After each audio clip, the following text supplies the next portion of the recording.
하나님 말씀 봅니다. 하나님 말씀은 야고보서 4장 8절입니다. 공독합니다. 시작. 하나님을 가까이 하라. 그리하면 너희를 가까이 하시리라. 죄인들아 손을 깨끗이 하라. 두 마음을 품은 자들아 마음을 성결하게 하라. 한 번 더 읽을까요? 같이 공독합니다. 시작. 하나님을 가까이 하라. 그리하면 너희를 가까이 하시리라. 죄인들아 손을 깨끗이 하라. 두 마음을 품은 자들아 마음을 성결하게 하라. 아멘. 자, 오늘의 설교 제목이 뭡니까? 제가 이거 짧아서 길게 못 썼습니다. 근데 중간에 보면 하나님을 핸드폰처럼 가까이 하라 라는 제목을 제가 붙여봤습니다. 어떻게 하나님을 핸드폰하고 비교할 수 있겠습니까? 그렇죠? 하나님은 천지전능하시고 무소불위하신 하나님인데 감히 어떻게 하나님을 핸드폰하고 비교할 수가 있겠습니까? 상상도 못하죠. 그런데 제가 이렇게 제목을 정한 것은 우리는 언제부턴가 핸드폰이 없으면 불안해합니다. 그리고 이 핸드폰만 있으면 모든 것과 소통할 수 있지. 그죠? 금방 궁금한 것도 핸드폰만 있으면 찾아보지. 제가 꿈을 꿨습니다. 꿈을 꿨는데 저 섬에 가서 길을 잃어버렸어요. 그래서 길을 잃어버리고 핸드폰을 찾으니까 핸드폰도 잃어버렸어요. 다른 사람한테 핸드폰을 빌렸습니다. 그리고 이제 전화를 해야 되잖아요. 제가 아는 전화번호는 아내 전화와 우리 딸들 전화번호이 없는데 다른 사람은 기억을 못 하는데 전화를 세 군데 다 했는데 다 전화를 안 받는 거예요. 근데 다른 사람 전화번호를 기억이 안 나는 거죠. 가깝게 지냈던 장로님이나 집사님이나 이렇게 전화를 좀 하든 형한테 전화를 하든 누구한테 해야 거기서 나올 텐데 전화가 번호를 기억을 못하는 거예요. 그래서 정말 몸부림을 치다가 깬 적이 있습니다. 옛날에는 우리가 전화번호를 머릿속에 다 넣고 다녔죠. 근데 지금은 언제부턴가 핸드폰에 다 메모를 시켜서 필요하면 1번 딱 누르면 딸, 2번 딱 누르면 아들, 뭐 이렇게 되잖아요. 그렇죠?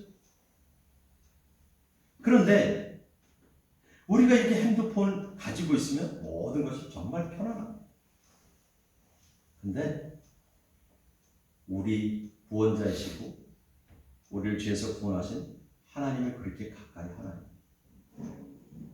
한번 오늘 이 기회를 통해서 생각해보는 시간이 됐으면 좋겠습니다. 오늘 야고보는 뭐라고 이야기하냐면 하나님을 가까이 하라. 그리하면 너희를 가까이 하시리라. 라고 이야기하죠. 하나님을 가까이 하면 하나님이 우리를 가까이 하시겠다고 합니다. 핸드폰을 가까이 하는 것처럼 하나님을 가까이 하는 삶이 되어진다면 우리는 하나님 안에 날마다 기쁨을 노래할 수 있을 것입니다. 불안해하는 것도 다 잊어버릴 수 있을 것이고 두려움도 다 이겨낼 수 있을 것입니다. 그런데 우리는 필요에 의해서 하나님을 찾지. 아마 핸드폰이 우리한테 없으면 불안해서 정말 너무 불안해하듯 핸드폰을 집에다 놔놓고 오면 다시 가서 핸드폰을 찾아오듯 우리가 하나님을 잠깐 잊어버렸다면 다시 하나님을 찾는 그런 모습은 어떤 모습일까? 우리가 그런 모습이 됐으면 좋겠습니다. 핸드폰을 가까이 하듯이 핸드폰의 모든 것을 찾듯이 하나님을 가까이 하며 모든 문제를 하나님 앞에서 구하고 찾고 두드리며 나가는 모습이 됐으면 좋겠다는 겁니다. 그러면 하나님이 우리와 함께 하시겠다는 거죠. 그렇다면 하나님을 가까이 하는 것 우리가 성경에서 한번 찾아보려고 합니다. 우리가 너무 잘 아는 말씀이 있죠. 가룟 유다는 은 30에 예수님을 팔았어요. 베드로는 예수님을 3번씩이나 부인했습니다. 똑같이 예수님을 버렸어요. 부인했어요. 팔았습니다. 그런데요, 가룟 유다는 자기가 죄를 범하고 그 양심이 끼우쳐서 하나님을 멀리 떠나갔어요. 하나님의 곁에서 떠났습니다. 근데 베드로는요, 하나님 곁에서 예수님을 부인했지만 예수님을 안 떠났어요. 돌이켜서 회개하고 하나님 제가 잘못했습니다 라고 회개했죠. 두 사람은, 한 사람은 스스로 자살을 했고요, 한 사람은 죄사함을 받고 복음 증거하다 순교했습니다. 하나님을 떠난 삶은 죽음의 삶입니다. 사망의 음침한 골짜기로 들어가는 거예요. 그런데 하나님을 가까이 하는 삶은 영생의 길입니다. 어떤 게 하나님을 가까이 하는 삶일까요? 그 하나님을 가까이 하는 삶, 예수님이 나를 위해서 십자가에 못 박혀 돌아가심을 믿는 삶. 하나님은 독생자 예수님을 십자가에 못 박으면서까지 우리를 사랑하셨어요. 그런데 우리는 하나님을 정말 사랑합니까? 하나님을 가까이 하려고 합니까? 다시 한번 돌아봤으면 좋겠다는 거죠. 그렇다면 하나님을 가까이 하기 위해서 어떻게 해야 될까? 하나님을 가까이 하는 삶은 어떤 삶일까? 같이 나눠보자고요. 첫째는 나의 나됨을 내려놓고 하나님만을 나타내는 거지. 말씀과 기도와 찬양과 예배를 통해서 하나님께 더욱 나아가는 삶이죠. 그래서 저는 이렇게 얘기합니다. 삶이 예배가 되어지고, 삶이 기도가 되어지고, 삶이 찬양과 말씀이 되어져야 된다라고 저는 이야기를 합니다. 그런 삶이 하나님을 가까이 하는 삶입니다. 하나님을 가까이 하지 않으면 어떻게 될까요? 신명기 4장 4절에서 얘기합니다. 오직 너희 하나님 여호와께부터 떠나지 않은 너희는 오늘까지 다 생존하였느니라. 하나님을 떠나지 않은 삶은 다 영생의 길이라고 지금 이야기하고 있죠. 잠언 3장 3절에서 뭐라고 이야기합니까? 인자와 진리가 내게서 떠나지 말게 하고 그것을 내 목에 매며 내 마음편에 새기라. 인자와 진리가 내게서 떠나지 말게 하라는 거예요. 말씀이 떠나지 않게 하라는 거예요. 예배가 떠나지 않게 하라는 거죠. 찬양이 떠나지 않게 하라는 거죠. 그리고 그 말씀을 날마다 묵상하고 말씀을 부르짖으며 나아갈 때, 마음판에 새기고 나아갈 때 하나님이 우리와 함께 하시고 우리가 하나님 가까이 있을 수 있다고 이야기하는 겁니다. 두 번째는요, 손을 깨끗이 해야 됩니다. 손. 우리 핸드폰을 뭘로 하나요? 어떤 사람은 뭐 입술로 하는 사람도 있어요. 발로 하는 사람도 있지만 피치 못해서. 그런데 우리 핸드폰을 손으로 하죠. 손가락으로 하죠. 손에 물이 묻거나 이물질이 묻으면 핸드폰 터치가 잘 안 됩니다. 그렇죠? 그래서 될 수 있으면 손을 깨끗이 해야 되죠. 우리가 세상을 살아가면서도 모든 일을 손으로 하죠. 그렇죠? 만들고, 가꾸고, 쓰고, 먹고, 입는 것까지 다 손으로 하잖아요. 그런데 손이 움직이는 거 어딜 통해서 움직입니까? 어딜 통해서 움직이나요? 머리에서 지시를 내죠. 그렇죠. 뇌를 통해서 움직이죠. 그런데 그 뇌에서 지시받는 것은 뭡니까? 뇌에서 지시받는 것은 나의 생각이에요. 나의 생각을 통해서 뇌가 지시를 하게 돼 있죠. 그래서 손이 움직이는 거죠. 우리는 그래서 뇌를 브레인이라고, 영어로 브레인이라고, 중심이라는 거죠. 그래서 손이 하는 것이 더러움이 없으면, 즉 브레인, 머릿속에 생각하는 것이 더러움이 없어야 된다. 머릿속에서 무슨 생각을 해야 됩니까? 하나님을 생각해야 돼요. 어떻게 하면 하나님 가까이 있을 수 있을까? 어떻게 하면 하나님과 동행하는 삶을 살 수 있을까? 다시 말해서 생각하는 것이 거룩하고 성결하면 하나님의 사랑만을 생각하고 실천하는 것을 우리가 생각하는 것이죠. 그래서 손으로 행하는 모든 것이 더러움이 없어야 해요. 그래서 하나님은 우리에게 그 때문에 십계명을 주셨죠. 또 대위명령을 주셨습니다. 지상 최대의 명령을 주셨습니다. 마태복음 28장 19절에서 20절을 우리는 대위명령이라고 이렇게 얘기합니다.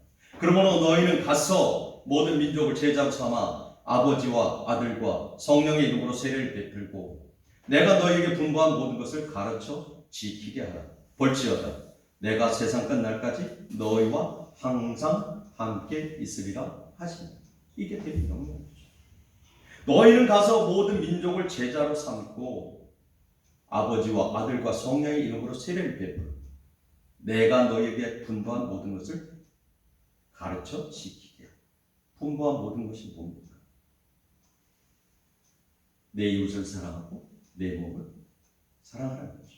마태복음 22장 37절 40절에서 내 마음을 다하고 목숨을 다하고 뜻을 다하여 주 너희 하나님을 사랑하라 하셨으니 이것이 첫째 되는 계명이니 둘째도 그와 같으니 내 이웃을 내 자신과 같이 사랑하라 하셨으니 이 두 계명이 온 율법과 선지자의 강령이라 이렇게. 우리가 하나님을 사랑해야 되고 이웃을 내 몸과 같이 사랑해야 되는 거예요. 그 일을 위해서 복음을 전파해야 되죠. 그 일을 위해서 말씀을 전해야 돼요. 교회 다니십시오. 이게 복음이 아니지요. 복음은 뭡니까? 예수님만이 우리의 구원자십니다. 예수님이 나의 죄를 위해서, 당신의 죄를 위해서 십자가에 못 박혀 돌아가셨습니다 라고 전하는 것이 복음이죠. 우리 저번 주에 김윤상 선교사님의 간증을 잠깐 봤죠. 거기서 뭐라 그래요? 하나님이 분별할 때 어떻게 구별을 한다고 했습니다. 다른 거 아무것도 없이 예수 그리스도를 구주로 믿는 사람, 그 사람을 하나님이 구별한다고 얘기하죠. 다른 거 없어요. 예수 그리스도를 구주로 믿고 나아가는 거예요. 예수님이 나의 죄를 위해서 십자가에 못 박혀 돌아가심을 믿는 거죠. 그래서 그게 마음으로 믿어지면 그 다음에 입술로 고백을 해야 우리는 구원에 이르는 거예요. 그래서 날마다 우리는 그 복음을 증거해야 돼요. 입술을 통해서 나타내야 돼요. 세 번째는 마음을 성결하게 해야 됩니다. 핸드폰 액정이 지저분하면 핸드폰에 필요한 부분이 잘 보이지 않죠. 그래서 필름을 바꾸기도 합니다. 특히나 금이 가거나 긁히면 더욱 그렇죠. 하나님과 우리의 관계도 똑같습니다. 하나님 관계에서 세상 것들이 접목이 되면 하나님이 잘 조명되지 않습니다. 하나님과의 관계에서 세상 것으로 긁히고 금이 가면 하나님과 온전한 교통을 이룰 수 없죠. 이것을 우리는 무엇이라고 얘기합니까? 두 마음이라고 이야기합니다. 두 마음에서 한 마음으로 전하는 것, 마음을 정결하게 하는 것, 이것을 우리는 성결하다 이렇게 이야기합니다. 두 마음이란 세상을 향한 마음과 하나님을 향한 마음이죠. 그래서 아까 우리 오기영 권사님 이야기하잖아요. 한 마음에서 어떤 마음이 있냐? 교회를 가야 된다는 마음은 분명히 있어요. 그런데 귀찮아 오늘 목사님 오지 말라 그래야지. 두 마음이 교차하는 거죠. 그런데 하나님을 향한 마음이 그 마음을 누르면 그럼에도 불구하고 그래도 가야지. 이 마음이 드는데 세상을 향한 마음, 원수 마귀가 주는 마음이 지배를 하면 나 오늘 교회 안 갈 거야. 몸도 피곤하고 누워있는 거죠. 근데 은혜요 핸드폰이 안 됐기 끈이에요. 그래서 저한테 전화를 안 해서 제가 갔지 않습니까? 안 돼도 가요. 전화 와서 갑니다 제가. 어떻게든. 다른 사람들은 그렇게 생각할 거예요. 제가 권사님을 팔짱을 끼고 이렇게 내려오니까 어느 노인분이 계속 차에 모실 때까지 쳐다보는 거예요. 도대체 뭐 하는 사람인데 저 노인을 저렇게 강제로 끌고 가는 거야. 이렇게 생각했을 수도 있죠. 그런데 그렇게 해서라도 자리에 앉아서 예배를 드려야 되니까 그렇게 하는 거예요. 권사님 아까 그랬죠. 내 생일 되기 전에 나 죽을 것 같아. 저는요, 권사님 예수 믿고 천국 간다는 확신이 있기까지 안 놔드릴 거예요. 절대 안 놔드릴 거예요. 못 죽게 할 거라니까요. 절대로. 네? 그러니까 스스로 정신 바짝 챙기세요. 개척 멤버잖아요. 개척 멤버. 개척 멤버는요, 교회를 개척하는데 같이 하신 분들은요, 하나님의 상급이 엄청 커요. 다 똑같으면 누가 개척하는 데 가서 헌신하겠어요? 우리 오경희 권사님, 박영국 권사님, 송격수 권사님 상급이 큰 거예요. 그러니까 내가 조금만 노력하면 하나님께서 나를 보살펴 주실 거고 나는 천국에 가는 겁니다. 이제는 입술로 고백하시면 됩니다. 하나님 저를 구원해 주시니 감사합니다. 저는 죽음도 두렵지 않고 질병도 두렵지 않습니다. 라고 고백하면 되죠. 그래서 그 두 마음을 향한 마음, 그것을 한 마음으로 변화시켜야 돼요. 야고보서 1장 8절에서 이렇게 얘기하죠. 두 마음을 품어 모든 일에 정함이 없는 자. 두 마음을 품으면요, 갈등이 생겨요. 이리 갈까 저리 갈까. 그래서 인간은 뭐라고? 갈대와 같다고 그래요. 그건 세상 사람들이 하는 얘기예요. 우리는 갈대 같으면 안 돼요. 오로지 일편단심, 당신을 향한 마음, 그게 예수님을 향한 마음, 하나님을 향한 마음이 돼요. 그리고 우리가 오늘 읽은 말씀 후반전에 뭐라고 합니까? 두 마음을 품은 자들아 마음을 성결하게 하라, 이렇게 얘기하는 거예요. 두 마음을 품은 사람들은 성결하게 할 수가 없어요. 세상 것이 접목되어 있으니까요. 그렇죠? 하얀 밀가루에다가 다른 것을 섞어 보십시오. 그게 제대로 된 밀가루가 되겠네요. 쌀밥을 해 먹으려고 했는데 거기다 작곡을 섞으면 쌀밥이 안 돼요. 누군가는 쌀밥에 콩 섞은 거 정말 싫어하잖아요. 그런데 쌀밥에 콩 섞으면 쌀밥이 안 돼요. 그게 두 마음. 그래서 호세아 10장 2절에서 이렇게 얘기해요. 그들이 두 마음을 품었으니 이제 벌을 받을 것이라. 이렇게 얘기하죠. 호세아를 통했어요. 두 마음을 품었으니 이제 벌을 받을 것. 어떤 벌을요? 하나님 떠나가는. 하나님이 손길을 거두겠다고 이야기하는 거죠. 그래서 우리는 두 마음을 품지 말고 한 마음을 품으십시오. 교회 가야 되겠다 생각했으면 움직이십시오. 발걸음을 딱 뛰면 그 다음부터 하나님이 하십니다. 말씀 읽어야 되겠다 결단했으면 딱 성경책을 피십시오. 그 다음부터 하나님이 하셔요. 그런데 그 발걸음을 뛰지 못하니까 마귀가 역사하는 거죠.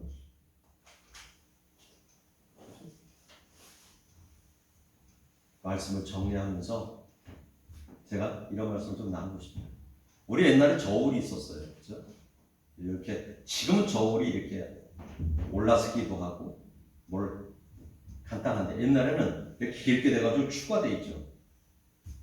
근데 이 저울에 조그만 물건을 하나 놓으면 얘가 제대로 수평이 안 잡혀요. 하다못해 저울에 아주 간단한 쌀 한 컵만 놔도 저울은 움직이게 되죠. 우리의 마음도 똑같아요. 하나님과 세상 사이에서 머뭇거리는 우리에게 사탄은 아주 작은 것을 가지고 우리를 유혹하고 무너지게 합니다. 성경은 우리가 세상과 하나님 사이에서 두 마음 품지 말고 하나님을 향한 순결한 마음으로 하나님을 가까이 하라고 권면합니다. 그리하면 하나님께서도 우리를 가까이 하시리라고 이야기를 하고 있죠.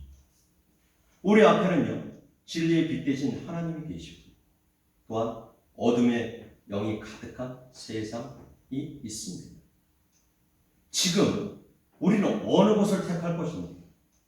어느 쪽으로 방향을 잡고 갈 것입니까? 고민할 시간이 없죠. 늘 우리는 하나님을 만나기 전에 잘못된 선택을 하고 사망의 길로 옮겨갔습니다. 그런데 이제 우리 하나님의 자녀가 됐으니 우리가 선택해야 될 길은 어디입니까? 하나님을 향한 길이죠. 예수님만 바라보는 길입니다. 그 길을 바라보고 그 길을 향해서 일편단심으로 달려가는 우리 모두가 되어지기를 예수님의 이름으로 축복합니다. 네.